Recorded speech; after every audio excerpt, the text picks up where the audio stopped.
Oi, sejam todos muito bem-vindos ao Encontro com Lucas. Sou Adriana Rocha. Deixa eu mandar o convite aqui para a Ludoana, ver se ela dessa vez consegue, porque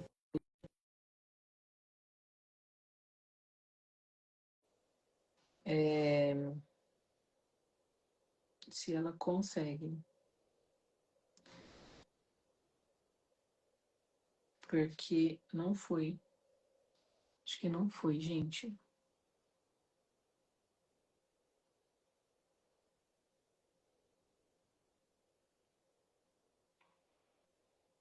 Ver se ela vai. A gente teve alguns problemas de gravar, sabe, as lives, mas vamos ver se agora, se hoje vai dar certo. Bem, o tema de hoje vai ser o sentido, o anseio do homem pelo sentido nessa série, que é prevenção psicológica, onde a gente está trabalhando aí como você, como pessoa, pode estar prevenindo o seu adoecimento psíquico. Então, antes de precisar chegar aí para um processo psicoterápico, aqueles que a Lu não está conseguindo participar, manda. Deixa eu só falar para ela que a Lu não conseguiu. Vou falar para ela mandar. Ela não estava nem me achando, gente.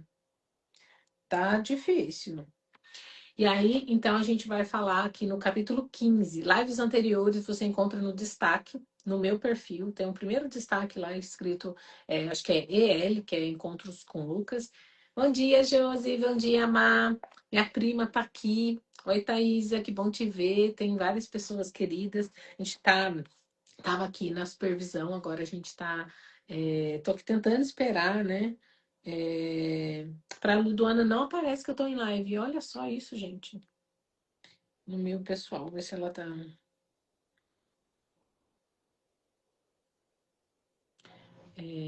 Vou gravar com áudio para ela. Peraí. Enfim, vamos ver se ela consegue. Então, nesse capítulo, a Lucas vai estar falando pra gente. Ah lá, Lu, agora você conseguiu entrar, né? Ai, que coisa boa. Já estava aqui. O que eu faço? Eu continuo ou não? Ah, beleza. Manda o convite. Deixa eu ver se eu consigo te convidar. E se... Agora dá para eu te convidar. Vê se você aceita aí. Apareceu o seu aqui também.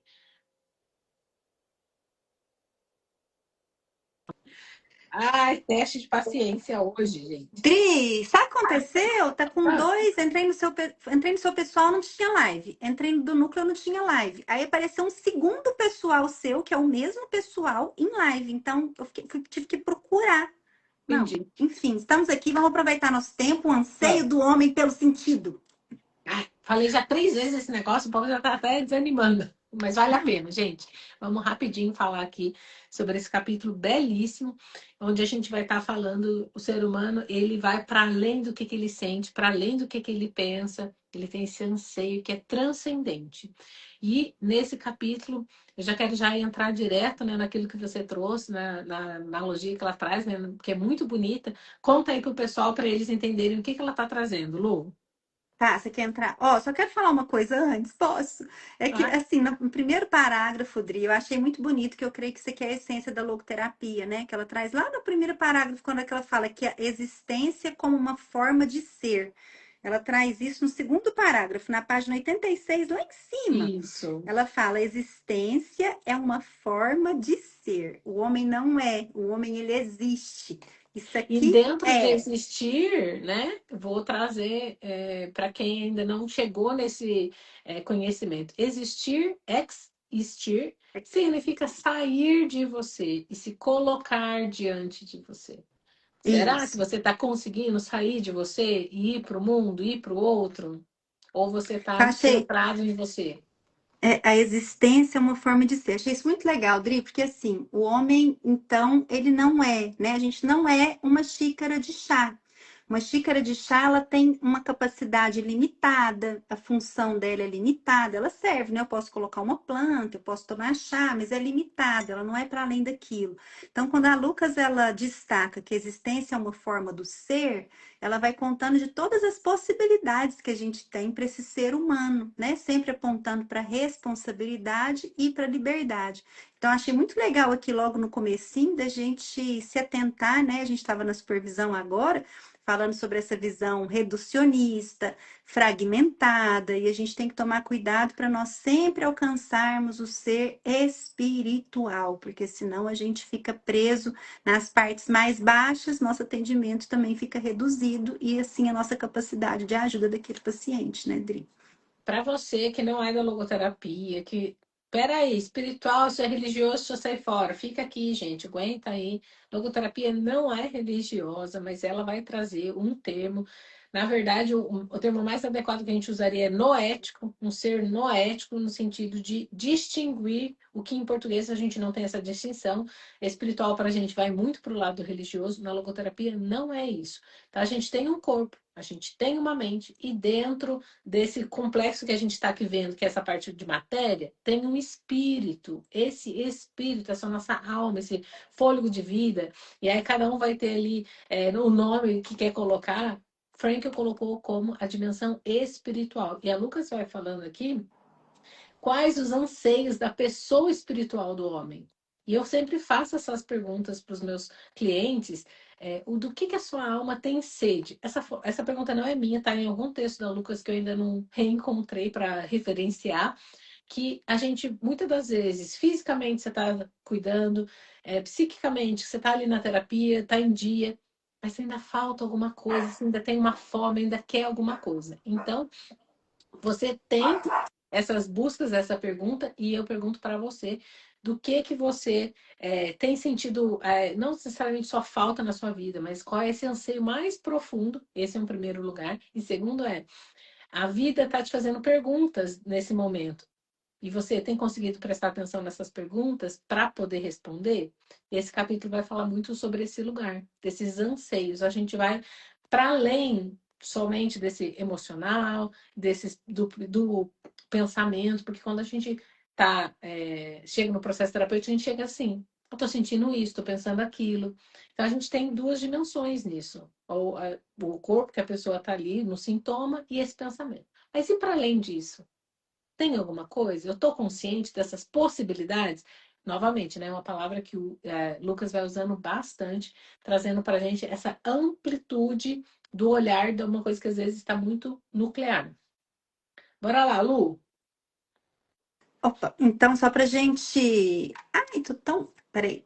Então, quem que é o homem? O homem é um ser que decide, né? Ele é um ser que tem potência, ele tem potencialidades. Isso é muito. Ele é em potência, né? Ele toma posição, ela fala na esfera espiritual e pessoal, né? Ali a gente tem as emoções, a gente tem as cognições, mas ela está sempre a serviço de um ser espiritual. Parece óbvio, mas não é óbvio, sabe, Dri? Assim, parece uma coisa muito simples, né? Mas a gente se atrapalha muito na clínica com essas coisas, que era aquilo que a gente estava conversando na supervisão agora.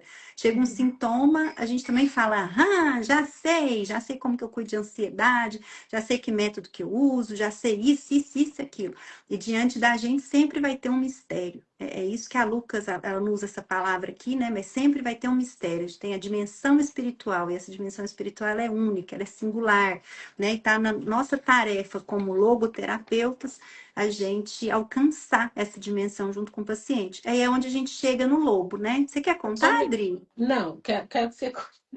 Mas no 187, uma coisa que é interessante para os profissionais, você pode aplicar isso na sua vida como se você faz aí essa tradução, mas profissional, né, da área da terapia.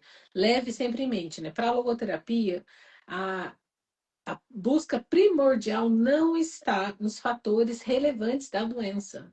E aí ela coloca ali uma nota de rodapé.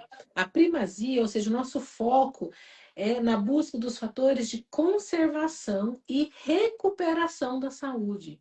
Você está fazendo esse olhar de qual é o fator de proteção dessa pessoa, o que recuperaria a saúde dessa pessoa, ao invés de ficar olhando tanto aí para esse núcleo de doença, e ela ainda coloca na 188 manifestação da sincera vontade de se recuperar. Então, você que está em sofrimento, que está aqui na live, lembre-se disso. Tá, eu estou vendo o problema. Para além do problema, o que me ajudaria a não só resolver esse problema, mas a recuperar minha saúde diante disso? Sabe a história do ponto preto na parede branca?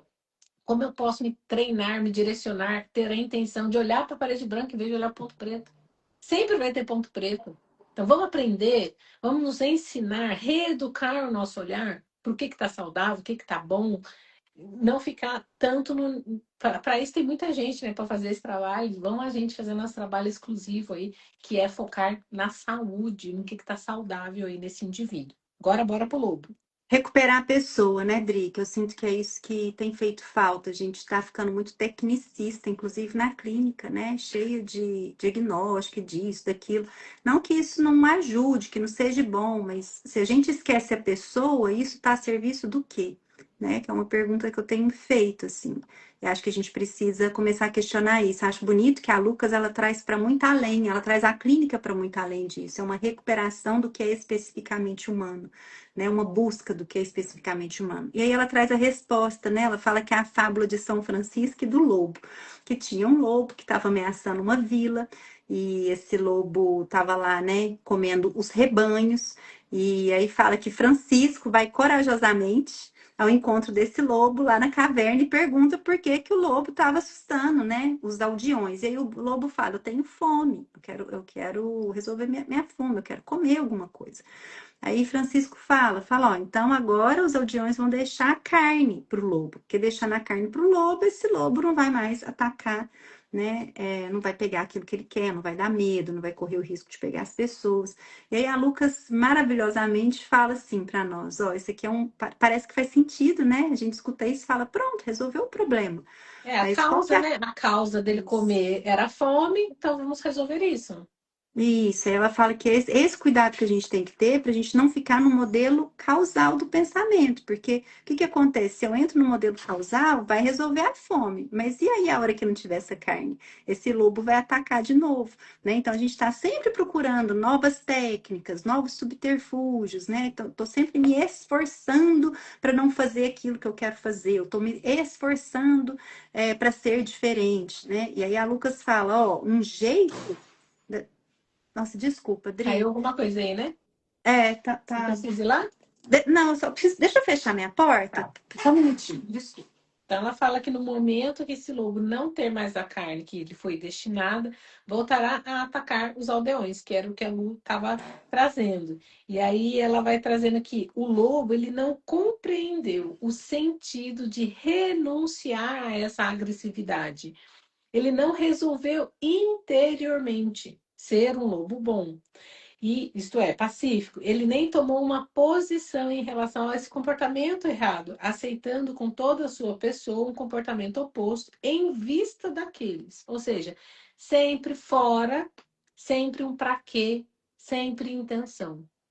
Seu paciente vai chegar a causar algum problema com diagnóstico, com o Google inteiro já falando o que você tem que fazer no seu trabalho. E a gente vai ter que se tomar essa posição de, entendi, sinto muito, né? Fazer esse acolhimento ali, mas falar, aqui a gente vai trabalhar dessa forma. Ou seja, para Não é quê? desconsiderar, né, Dri? Mas é Exatamente. integrar. É integrar. Isso é Então, importante. Não é que a para gente quê? desconsidera, mas a gente integra. Eu gosto muito, né, de ter essa clareza, né? Para que eu sou bom? Para que eu sou útil? Desse lugar de como eu posso, talvez, me esquecer de mim nesse lugar. Ah, Adriana, mas não vai gerar codependência, não vai gerar um padrão de dependência. Dentro do lado saudável, não. Aí a Lucas vai falar em outro material, né, sobre a reconquista das virtudes, lembrando que aí eu nomeei, né, eu cunhei um termo, né, que autotranscendência é a mãe das virtudes. Ou seja, quando a gente está trabalhando esse resgate das virtudes, não é moralidade nem religiosidade, a gente está trabalhando logoterapia, que é o quê? Levar essa pessoa para essa capacidade de se autotranscender. Rodri, e aí achei lindo isso aqui. Eu coloquei assim, uau, uau, cheio de coraçãozinho, porque ela fala assim: o objeto da intervenção logoterapêutica não é que o paciente sinta-se bem, mas para que ele seja bom. Então, isso aqui é um barato, assim como em relação ao lobo e à aldeia. A questão não é apenas do lobo, sei lá, saciar a fome dele, mas é que, quem sabe, né? Esse lobo pode aprender a ser bom. Essa aldeia também pode aprender a ser boa com esse lobo, porque a Lucas fala disso num outro livro, acho que não sei se é no Mentalização em Saúde ou se é aqui em algum capítulo, Dri, eu acho que é aqui que ela fala que quando a gente está num relacionamento, né, numa relação, questão de familiar ou com outras pessoas, amigos, enfim, aquilo que é bom precisa ser bom para os dois. Então, a gente ajudar o paciente a enxergar esse bem das coisas, né? A buscar o que é.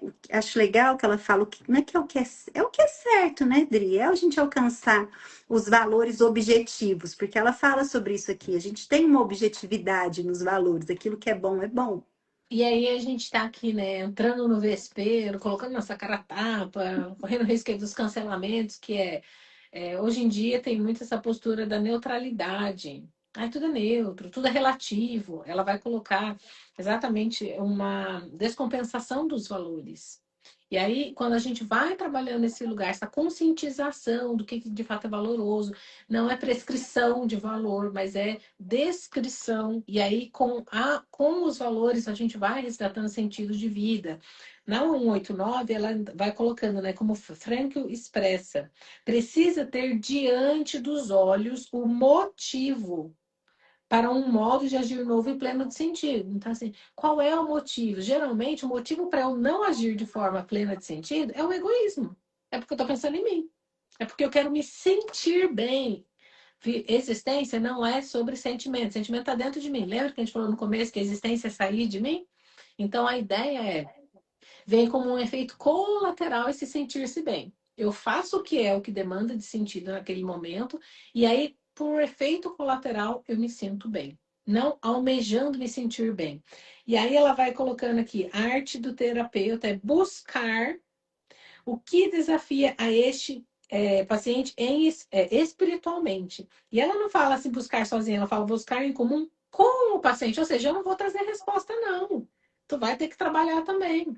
Então, assim, é trabalhar junto. O que desafia espiritualmente essa pessoa? Por quê? Eu sempre gosto de usar esse exemplo porque eu passei por isso, né? Mas eu virar e acordar de madrugada para amamentar é um desafio espiritual. Porque o meu eu fala assim: não, dorme, deixa que essa criança aprenda a ficar sem comer de noite, vou aprender. E aí, assim, essa disponibilidade para estar ali para o outro, e ela vai ainda colocando, né? O que espera ser cumprido. Então, esse desafio espiritual tem algo, uma tarefa a ser cumprida. E aí ela vai colocando o sentido da vida e, em particular, o sentido de cada situação, de cada dia. Olha a riqueza Rodri, ela disso. diferencia, né? A busca de realização de um sentido é diferente da busca de saciar uma necessidade. Achei isso aqui fenomenal. Isso aqui para a clínica é uma frase muito top da gente ter isso no nosso fundinho aí da cabeça, né? O que essa pessoa está querendo? Tem a ver com realização de sentido ou tem a ver com satisfação de necessidade? Porque senão depois a gente também corre o risco de ficar aqui, né, do lado de cá, tentando ajudar essa pessoa a realizar uma necessidade. E a nossa tarefa é ajudá-la a realizar sentido, não satisfazer necessidade, que senão a gente fica nessa parte aí mais biopsíquica, né, da coisa. E o nosso chamado é para o espiritual. É um capítulo incrível, Odri.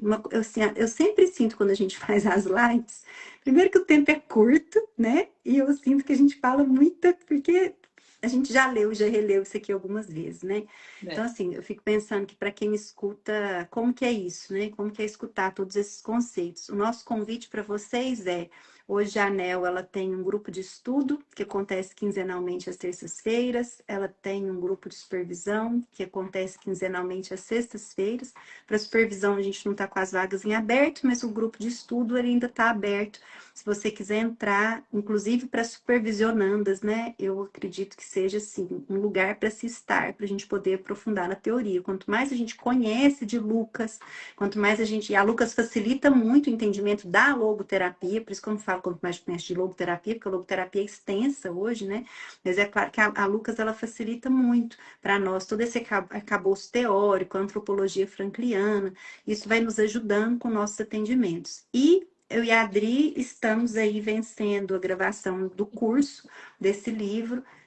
prevenção psicológica, no qual essa conversa que a gente faz aqui, esse bate-bola tão rapidinho, ela vai sendo mais esmiuçada na tentativa de traduzir para vocês, né? Que às vezes a Lucas traz como se fosse muito simples, igual a gente está falando aqui algumas ideias, e a gente tenta aprofundar um pouco mais, temos buscado, né, Dri, os termos que ela utiliza. No curso a gente traz detalhado, né? Cada paciente não pula nada do que ela fala. Ela traz os casos clínicos dela, a gente também traz, às vezes, a nossa clínica, prática clínica, vivência. Ela vai trazer nesse capítulo ainda falando sobre estar na soleira, sobre o procedimento logoterápico. Então, se você quer acompanhar, depois veja aí quando a gente conseguir fazer esse lançamento. Mas convidamos vocês a estarem com a gente.